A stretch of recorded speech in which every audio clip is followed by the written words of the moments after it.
Chapter 11 बेटा, chapter 11 में एक तो आपको डिस्टेंस फॉर्मूला आना चाहिए, x2 minus x1 y2 minus y1 वाला।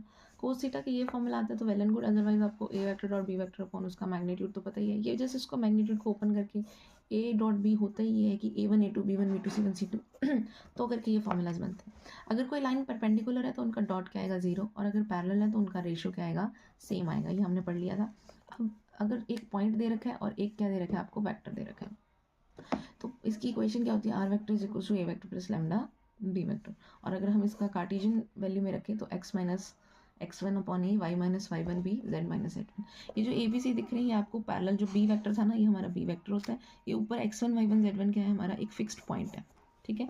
उसके बाद अगर हमने दो पॉइंट्स देख लिए, ठीक है, तो उसके लिए क्या इक्वेशन बन जाती है, are vector is equal to A vector plus lambda b minus c. हालांकि ये वाली जो वैल्यू है वो आपकी बुक में कैंसिल कर दी। अब एक और बात बतानी थी, बच्चा पूछ रहा था कि ये ए बी सी और एल एम एन इकट्ठे कैसे लिख सकते हैं। देखो बेटा, इक्वेशन में ये जो है, जब आप कार्टेशियन देखते हो ना, तो A B C can be replaced with L M N cosines also, ठीक है। अब कोस थीटा वाले जो फॉर्मूला थे, थीटा अगर परपेंडिकुलर है तो हमने पढ़ा ही था कि डॉट प्रोडक्ट क्या हो जाएगा, उसका 0 हो जाएगा। अगर कोस थीटा जो है वो उसकी वैल्यू लेस आ रही है 0 से, यानी कि ऑब्ट्यूज बन गया, और कोस थीटा ग्रेटर आ रहा है, मतलब वो एक्यूट एंगल बन गया। ये हमने पढ़ा था। उसके बाद शॉर्टेस्ट डिस्टेंस का फॉर्मूला कि a2 minus a1 dot b1 cross b2 upon b1 cross b2, ठीक है। ये वाली वैल्यू हम बाद में भी लिख सकते हैं क्योंकि डॉट प्रोडक्ट में तो पॉसिबल है, लेकिन जब हम क्रॉस करते हैं तो b should be in front. b कब इन फ्रंट होगा, जब शॉर्टेस्ट डिस्टेंस जो है, ठीक है, डिस्टेंस बिटवीन जो लाइन्स है वो 0 आ गया, तो यानी कि ये जो प्रोडक्ट है ना वो 0 मिलेगा, ठीक है। पैरेलल लाइन के लिए हम क्या करेंगे, बी वैक्टर लेंगे, आपको कोई एक वैक्टर दिख जाएगा वहाँ पे। को प्लानर वाला जो केस बच्चा पूछ रहा था उसमें यही होता है कि इसकी आंसर क्या हो जाता है, 0 हो जाता है, ठीक है, लेकिन वो अपने सिलेबस में कट है बेटा। पर इन केस वर्ड आता है तो a2 minus a1 dot b1 cross b2 should be equals to 0। b cross बनाया a2 minus a1 upon b, ये वाला फॉर्मूला बना दिया हमने। जो हमने 2 पॉइंट्स की लाइन देखी थी वो ये होती है बेटा, x minus x1 x2 minus x1 this, ठीक है। सबसे कम यूज़ है लेकिन वी विल क्रिएट।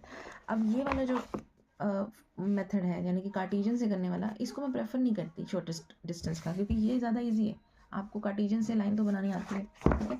अब इसके कुछ क्वेश्चंस देखो कैसे पूछे थे, cos two alpha cos two beta पूछ लिया। अगर हमें इतना पता है कि cos square alpha plus cos square beta plus cos square gamma क्या है 1 होता है ना, तो कोस टू अल्फा का हम कोस स्क्वायर वाला फॉर्मूला लगा देंगे। क्या होता है कोस टू अल्फा का कोस स्क्वायर वाला, 2 कोस स्क्वायर अल्फा -1, 2 कोस स्क्वायर बीटा -1, 2 कोस स्क्वायर गामा -1, ठीक है। माइनस माइनस माइनस 1 के -3 हो गए, 2 कॉमन ले लिया। हमें पता है कोस square alpha cos square beta कोस स्क्वायर गामा क्या होता है, 1 होता है, तो 2 - 3 आंसर क्या है, -1 आ गया। क्वेश्चन जैसा भी टाइप है, अब जैसे ये क्वेश्चन है इसमें ये अलोन नहीं है, इसकी नेगेटिव पॉजिटिव है, उसने सिर्फ देखो आपसे डायरेक्शन को साइन पूछ लिया। अब डायरेक्शन को साइन हमें पता है कि ये अपॉन में होते हैं, लेकिन क्या हम डायरेक्ट कह देंगे उसको, नहीं। हमें पहले उसको ऊपर वाली जो वैल्यू है ना उसको सही करके और फिर ये जो वैल्यू है उसको कंप्लीट फॉर्म में बनाएंगे LMN, ठीक है, यानी कि a upon root b upon root c upon root वाला, डन।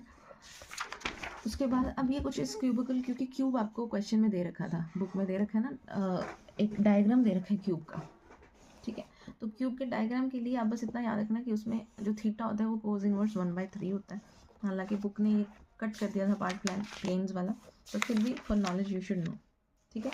एक कोस 35 वाला क्वेश्चन आता है, इसमें बच्चा माइनस लगाना भूल जाता है, तो ये याद रखना कि कोस 135 यानी कि 90 प्लस कर रहे हो आप, है ना, 90 प्लस करोगे क्वाड्रेंट चेंज होगा तो आंसर क्या आएगा, नेगेटिव आएगा।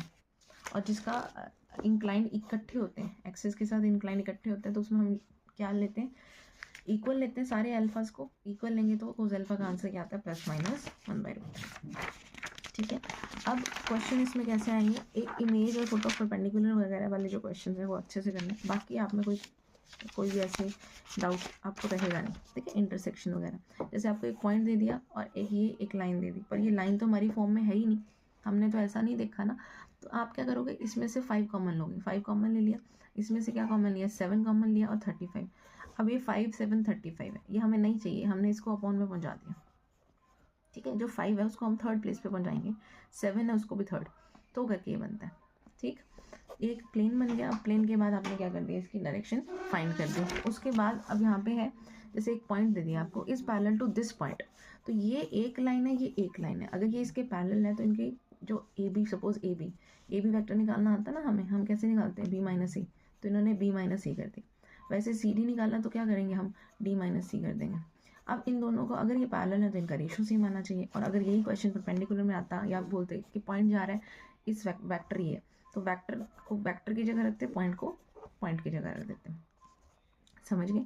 अब कई बार डिस्टेंस बोल देता है कि ओरिजिन से डिस्टेंस जो है वो √11 है, तो ओरिजिन की डिस्टेंस दे रखी है, यानी कि आपको OA दे रखे, तो यहाँ आपको एक पॉइंट दे रखा है ये, तो इन दोनों का करना क्या है, बस आपने x2 - x1 वाला फॉर्म, लेकिन उसके लिए हमें इसको सामने लैम्डा या r कुछ मानना पड़ेगा। जब तक आपके पास XYZ ही नहीं है, आप कैसे फाइंड करोगे।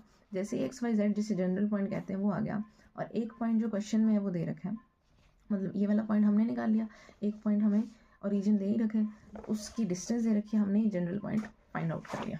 ठीक है, तो क्वेश्चन इजी है, जस्ट आपको एक क्विक रिव्यू ले लेना है जहाँ से भी आप ये चेक कर रहे हैं। अब फुट ऑफ परपेंडिकुलर का क्वेश्चन आया, अब आपका लॉजिक अगर ये सेट है कि फुट ऑफ, इसकी मैंने अलग वीडियो बना रखी है, फुट ऑफ परपेंडिकुलर के लिए करना क्या होता है, आपको एक वैल्यू दी है, एक इक्वेशन दी, इस इक्वेशन से इक्वल लैम्डा रख के सबसे पहला काम XYZ निकाल लिया। जैसे ही वो आपका XYZ आ गया लैम्डा की फॉर्म में, इसका और इसका PQ वेक्टर फाइंड करोगे आप। PQ वेक्टर कैसे आएगा, Q - P करके आएगा, वो भी आपने फाइंड कर लिया PQ वेक्टर।